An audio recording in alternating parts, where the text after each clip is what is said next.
So, how do the natural sciences work? Well, they isolate causal factors, right? So contrast this with the holism of the humanities. Compare two subatomic particles collide. People make subatomic particles collide all the time. That's how you find out about their behavior, right? So two subatomic particles meet.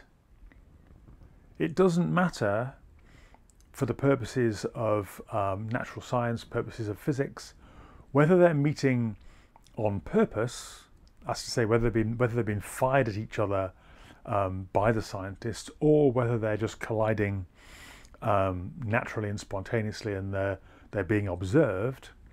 Doesn't matter for the purposes of natural science whether they are being made to collide or whether it's just an accident.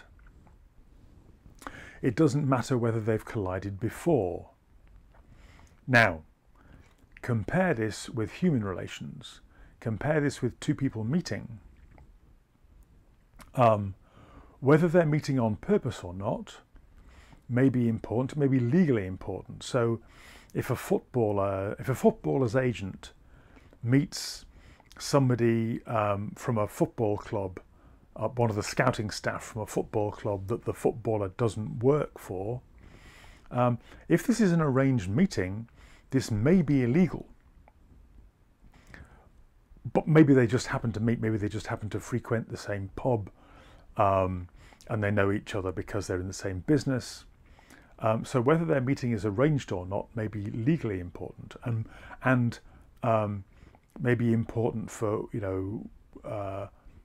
whether the footballer's employers want to keep him. Because if they think he's a want-away because his agent is having meetings with scouting staff from other clubs, that might be important information. So whether that was a meeting arranged or whether they just happened to bump into each other may be important. Doesn't matter for subatomic particles. Similarly, whether it's the first meeting, it may be important legally or morally to say, I have never seen that person before in my life. Who is that person I saw you with the other day? As a stranger or a casual acquaintance, I've never seen that person before in my life. It may be important for that to be true. It may be legally important for that to be true. So for human affairs, whether two people are meeting for the first time or not could be important. For subatomic particles, it doesn't matter, right? All that matters is how fast they're traveling and how hard they hit each other and what debris emerges. Porter says that science doesn't refer to public opinion or emotion or moral values or intuition. Well, maybe it shouldn't. But here's a little story that should make us wonder about that. So I'm going to take you back to the early days of IQ testing. So, over a century ago. IQ tests have been around for a while now. So right at the beginning, they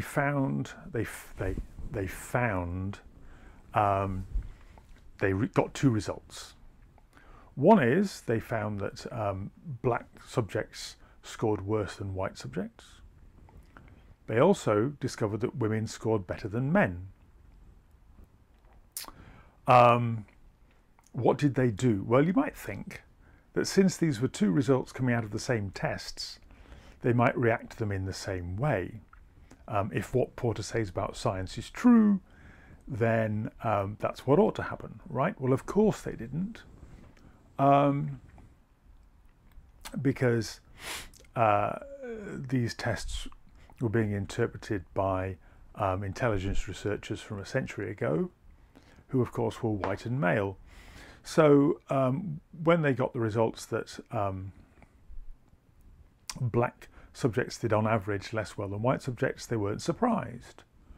That confirmed their prejudices. But when women did better than men, What did they do? They said, well, there must be something wrong with the tests. Let's adjust the tests. Let's find out what's wrong with them. And so they worked over the tests. They rejigged the questions. They worked very hard to find out what was wrong with the tests and adjusted them until they got results that were more in accordance with their cultural expectations.